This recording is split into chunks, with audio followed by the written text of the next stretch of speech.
5 বছর হয়ে গেল, এখন আমি বিদেশের মাটিতে পড়ে আছি। বাসার কথা খুব মনে পড়তেছে। তবে একটা অবাক করা বিষয় হচ্ছে, 2 মাস থেকে আমি বাসায় কল দেই, আমার বাসায় কল ঢুকে না, আর সবসময় শুধু বন্ধ দেখায়। আমি খুব টেনশনে পড়ে গেলাম। তবে ঠিক করেই ফেললাম, 5 বছর বাসায় যাইনি, এবার বাসায় যেতেই হবে। তারপরে পাসপোর্ট, ভিসা সবকিছুই করে ফেললাম। তারপরে রওনা দিলাম বাসার উদ্দেশ্যে। যখন দেশে আসলাম, দেশে আসার পরে বাসে উঠলাম। বাসে উঠে আমার পাশের সিটে একটা লোক বসেছিল। সেই লোকটি আমাকে বলল, ভাইয়া আপনি কোথায় যাবেন? তখন আমি বললাম যে কমলাপুর গ্রামে যাব। সেই লোকটি আমার এই কমলাপুর গ্রামের কথা শুনে চমকে উঠল।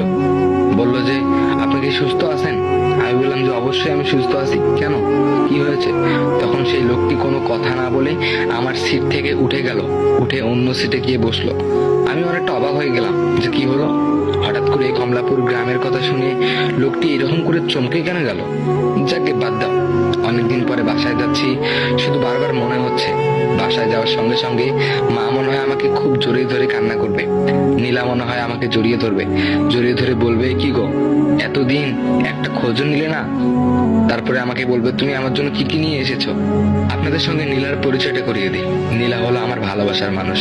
5 বছর রিলেশন করার পরে আমি তাকে পেয়েছি।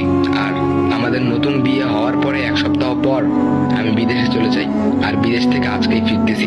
তাই খুব আনন্দ হচ্ছে যে আমার প্রিয় মানুষটি আমাকে পেলে কতই না খুশি হবে। আমার মা খুশি হবে, আমার ছোট ভাই খুশি হবে। তারপরে বাস এসে থামলো সেই কমলাপুর গ্রামে। কমলাপুর গ্রামে শুধু আমি একাই নামলাম বাস থেকে, আর বাসও আমাকে নেমে দিয়ে খুব তাড়াতাড়ি চলে গেল।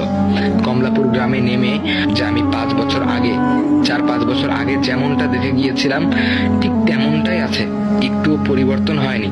তবে আমি একটা রিক্সাকে ডাকলাম, বললাম যে তুমি কি জমিদার বাসা পর্যন্ত যাবে? তখন রিক্সাওয়ালা বলল যে না, আমি অতদূর যেতে পারবো না। আমি বললাম কেন, তোমাকে আর আমি 100 টাকা বেশি দিব। তখন রিক্সাওয়ালা বলল যে ঠিক আছে, কিন্তু আমি কিন্তু ওখানে দাঁড়াতে পারবো না, আপনি আমাকে এখনই ভাড়াটা দেন। আপনি নেমে যাওয়ার সঙ্গে সঙ্গে আমি ওখানে 1 সেকেন্ড থাকতে পারবো না। আমি অনেকটা অবাক হয়ে গেলাম, বললাম যে কেন, কোনো সমস্যা?